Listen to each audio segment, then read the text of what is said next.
Ndio nikaanza kumuuliza maswali, nikasema basi nyinyi ni marafiki zangu, naombeni mniambie. Akasema wewe sio umemkaribisha na haondoki kwako na atakaa na huyo ndio atakuja kuwa mwanao. Tukamwambia hivi sasa wewe unaposema hivyo una njia gani ya kwa nini ulimuingia huyo binti?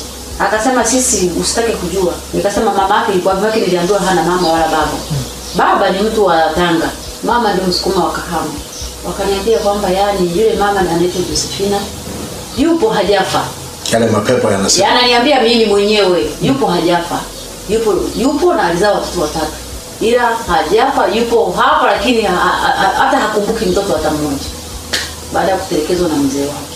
Sasa ndio tulikuwa tumekaa naye. Mimi kwa kweli nilichokuja kusema mimi nilikuwa nikienda kibandani nikirudi nikakuta huyo ana vituko, ninachokifanya mimi mpaka aliniogopa.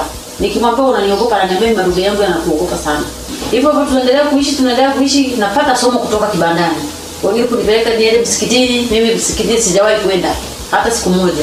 Wengine kuniambia kwamba mpeleke kanisani, Romani kwa kweli sisemi uongo, sijawahi kusali, nisali niko mdogo.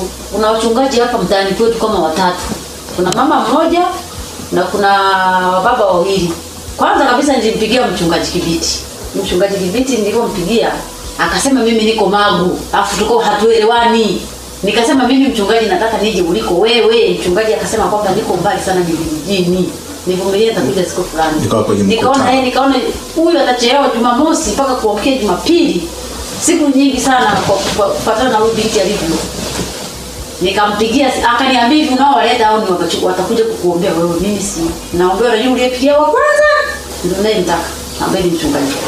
Lakini pamoja na hapo yakoa yanapanda mara anaingia uvunguni, akiingia uvunguni kuja kumtoa kwenye uvungu wa kitanda.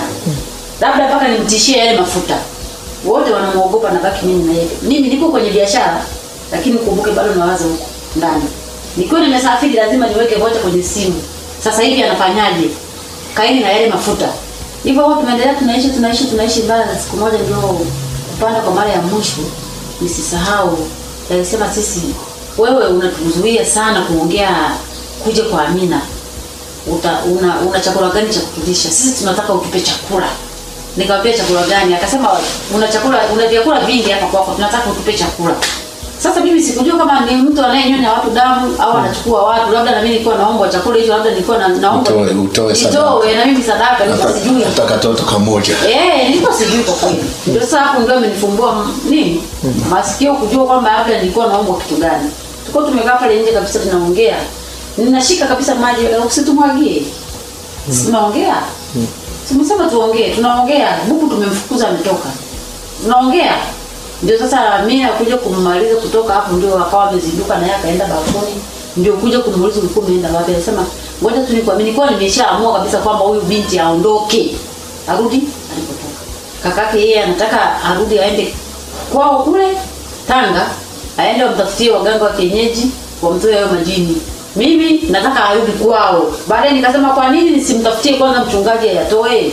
Atakuja kutukumbuka basi hata asipokuja kutukumbuka lakini sisi Mungu ndiye atakapojua kumsaidia sio ndugu zake. Maki binti anatuambia kwamba yeye hana wazazi wala nini. Alikuwa akikata siku moja alikaa huko mimi nimelala niko chumbani nasikia tu analia nikaamka. Nikajifanya kama vile natafuta kitu jikoni. Kumbe hawakujua mimi nilikuwa nataka niende nikasikilize nacho. Analia nawaambia kwamba jamani naombeni mniombee mama mimi asinifukuze sina pa kwenda. Nitaenda wapi mimi? Sina pa kwenda. Mimi nataka nikae tu niwe ndugu yenu. Sasa mimi nikikumbuka anaposema kwamba akae awe ndugu yetu. Alafu hapo wao wadude mimi nilikuwa na kuongo mbaya, nilikuwa naogopa sana mzee wangu. Akikuta mimi naishi na mtu kama huyu, nilikuwa naogopa sana. Nilikuwa mtu ambaye nilikuwa naogopa sana. Hata kipindi ninajua kabisa nataka kuja likizo nikamwambia Amina kadhana sana na kukemea ili kusudi yani afanyeje yanakimbia. Na kwa hiyo tangia kipindi ya kupanda mpaka mchungaji kafika. Sasa nikawa ni mtu ambaye naogopa kwamba mzee wangu atakapokuja. Na yeye kipindi hicho unamfundisha kukemea, yani, alikuwa ana uwezo wa kukemea. Hajui hata ukimwambia kusema Yesu hataki. Hata kusema lile neno Mungu tu hataki. Ukimwambia mdomo ni mzito vibaya mno. Yaani namwambia kwamba yeye sema tuje kwa jina la Yesu hataki kusikia. Siku moja watu wakawa wamekuja hapa nyumbani wakawa tunawapa vinywaji. Sasa mmoja akavuta sigara. Yaani usiku ndio sasa alisumbua. alisumbua kiasi kwamba yani alisumbua mpaka mimi nikasema sasa wewe kesho akizinduka mwambie akusanye nguo zake zote. Kwanza sasa nimeshachoka na yeye. Akusanye kila kitu kilicho chake. Asubuhi mimi nampa nauli na mshahara wake wote. Yaani nilikuwa nimeamua kwamba hivi nimkatie tiketi apande kwenye basi. Na kisha kaa kwenye basi nikajua kabisa gari ninataka kuondoka, nimkatie na mshahara wake kabla hata hajamaliza hata mwezi. Nimkatie tu hela zake basi kwa hiyo. Sasa ndio baadaye hivyo tukao tunaenda ni kukemea tu, yani ndani ikawa ni kukemea. Mimi nikikaa kule lakini lazima nirudi. Kukemea lazima nirudi huku. Wanaogopa mpaka wakahama. Na mpaka walimwama wakabaki peke yake chumbani. Alafu kulala kwake nasikia ni kulala kwa ajabu mno, akilala yani anavyolala yani kwa ajabu kiasi kwamba hata wenyewe wanaogopa kuniambia. Oga na lalaji. Sasa ni kawa ni mtu ambaye ninaogopa, nikajua kabisa na mzee wangu anakuja likizo. Nitakuja kujibu nini? Nikamwambia wewe nikukabidhi kanisani, ukishindwa kanisani ujue sasa basi nitakuwa nimeshaishia, msaada wangu umeishia hapo. Ukishindwa mambo ya kanisani msaada wangu umeishia. Ukimwambia kanisani anakuambia ninaumwa. Ukimwambia sijui nini mguu na nyuma. Nikifanya hivi sijui naumwa nini kitandani. Hapo akienda kitandani unaambia kwamba anakuambia kwamba mimi nilikuwa sipo. Nilikuwa nimelala lakini nilikuwa sipo. Nilikuwa nimeenda kusalimia ndugu zangu. Ndugu zako wapi? Chini huko kuna magorofa, kuna nini? Mkienda huko mnakula nini? Anasema kwamba tulikuwa tunakunywa juice. Juice inafananaje? Nyekundu. Watu walioko huko kuna wengine ambao wamenyoa nywele vipara kabisa. Kuna wengine ambao wana nywele kawaida kama sisi. Ila wale ambao wamenyolewa kipara ni wale ambao wametolewa nini? Wamepewa adhabu. Waliotolewa huku duniani wakapelekwa kule chini. Ndio kwa mtu. Baadhi ya mastaa wapo ndio wanaoruhusiwa kunywa bia, pombe, kuvuta sigara, ndio walioruhusiwa, sio wengine. Unaweza ukawataja majina akaanza kutaja wakina fulani na fulani kweli mpaka tukawa haya. Ukimuuliza wewe fulani, hizo pesa zote alizonazo akasema wanachukua kuna mabegi. Yako kwenye mabegi ya kila aina, kuna madola, pesa za Tanzania, sijui pesa za nje, za Kenya, sijui za wapi, huko zimejaa. Na yeye huyu nani ndio naye wagawia vitengo vyake hivyo, sijui vitengo sijui nini hivyo banaye. Nikuuliza mama, siku ile tunakuja sasa kumwombea.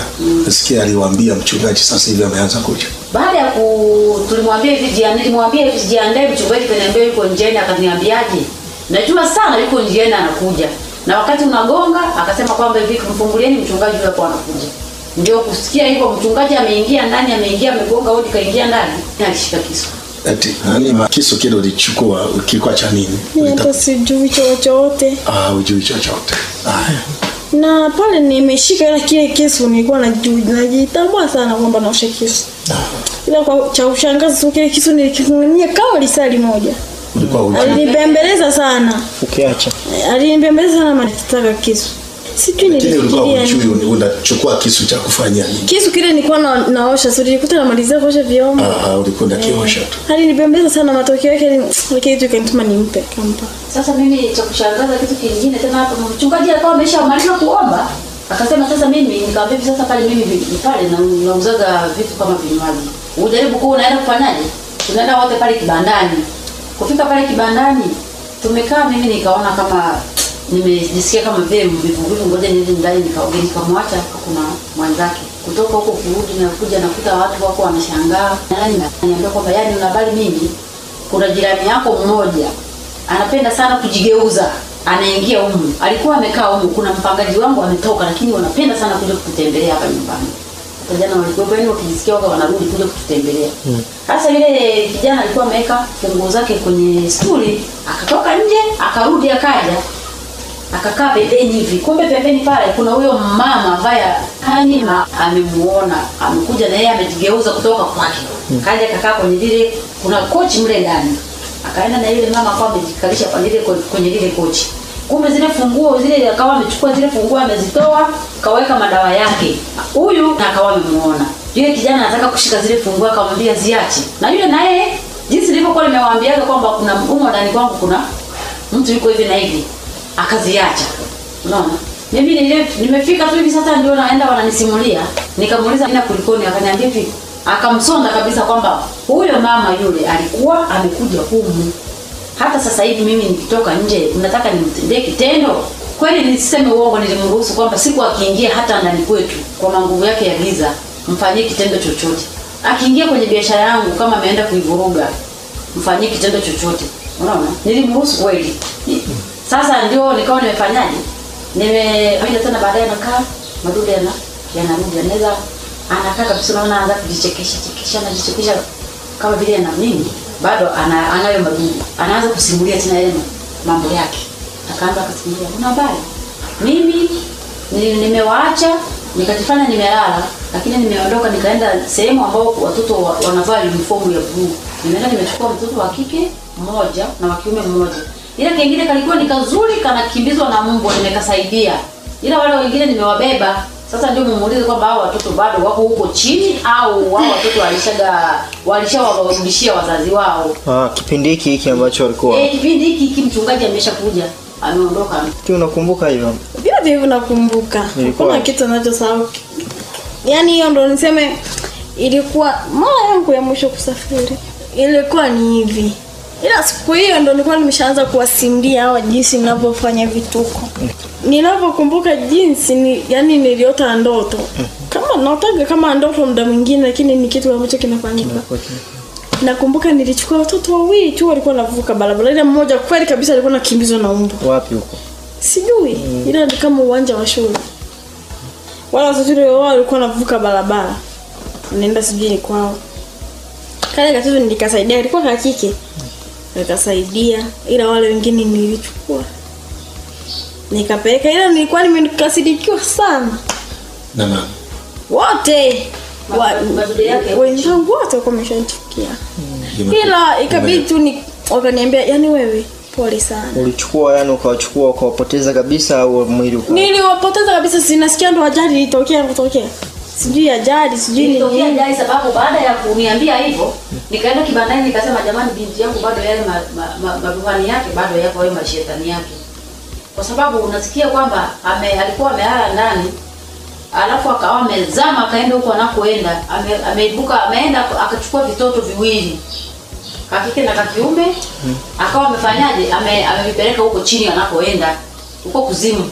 Sasa baadaye kijana mmoja tuko kwenye biashara pale, akapiga simu akasema, "Jamani, ni kweli ajali imetokea na watoto wawili wamegongwa na gari. Kuna shule, afu uwanja wa shule huko karibu na barabara. Vitoto nikasema vilikuwa hiyo shule walikuwa wamevaaje nguo?" Akasema hiyo shule walikuwa wamevaa sketi za blue hivi. Tukamwambia, "Mbona sasa hivi watu wote wanavaa hivyo?" Akasema, "Basi ngoja niwaambie tu ni mkoa wa Kagera, Mleba." Ndio walipoenda kuchukua hao watoto. Ndio walipoenda akachukua hao watoto akawazamisha. Ndio huku duniani sisi tunajua watoto wamegongwa, kumbe wamebebwa. Akapeleka. Ndio kurudi akaenda kutuambia kwamba mimi nilikuwa nimeenda huko lakini nimerudia getini. Tukamwambia, "Kulikoni?" Eti hata mlinzi wangu wote wamenichukia, hawataki kunifungulia, hawataki kabisa nifungulie, mkuu ameshanikasikia kwamba mimi nimetoboa siri. Kwamba umetoboa siri nini? Nimewatobolea siri nyie. Kwamba eti mimi naenda huko nimewaambia siri zao zote. Nimerudia getini, wamekasirika sana. Kwa hiyo walikuzuia hata kuingia kumbe? Kuzuia nilizuiliwa, lakini niliyemwona ni mume wangu. Naye aliniambia, "Yaani kuna adhabu tutakujopewa, adhabu ndogo tu ya mkono." Ni kweli nikaja nikamka kabisa mkono umekataa kufanya kazi. Mkono kama huo hapa wa kushoto. Nilikuwa sijachora hivi. Yaani kama leo umeamka tu nauma. Siwezi kushika chochote. Siwezi kukunja.